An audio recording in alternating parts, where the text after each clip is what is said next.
The number one vital element needed for life is oxygen. The second most vital element needed for life is water. Water is the second most vital element needed for life. I always say to people, how much water do you drink? And these are some of the answers. I don't like water.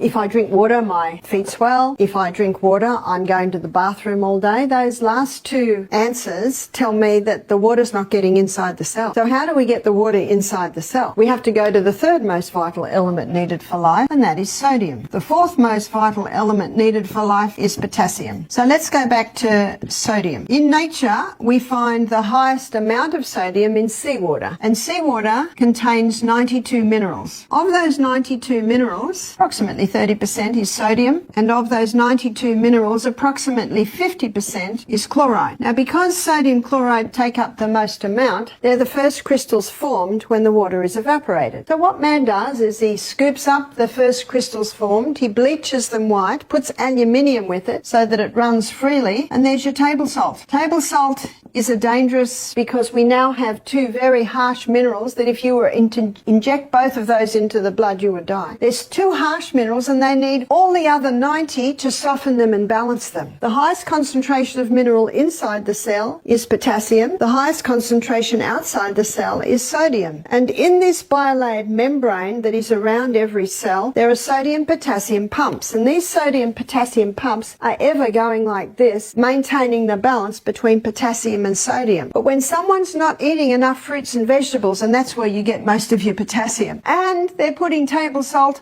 on everything far too much, what happens now is sodium levels rise and potassium levels drop. There is a small amount of sodium in the cell, but when this happens, you see osmosis and diffusion happens when the highest concentration merges into the lowest. So now sodium levels inside the cell are rising, which they should not, and the cell swells. What's that called? High blood pressure. The doctor is right. Table salt will contribute to high blood pressure. There's a French doctor named Dr. Lelangre, and he's written a whole book on salt. He said, when people come to me with high blood pressure, I put them on Celtic salt. Why does he put them on Celtic salt? Because Celtic salt contains 82 minerals. It's a hand-harvested sea salt. So the minerals are in the Celtic salt in their balanced form. Celtic salt has 3 magnesiums. It contains magnesium chloride, magnesium bromide, and magnesium sulfate. Magnesium is a water-hungry molecule, and this explains why the Celtic salt is such a moist salt, especially when we've had a lot of rain, because those 3 magnesiums absorb the moisture. And because magnesium is a water-hungry molecule, it can be used to help the water get into the cell.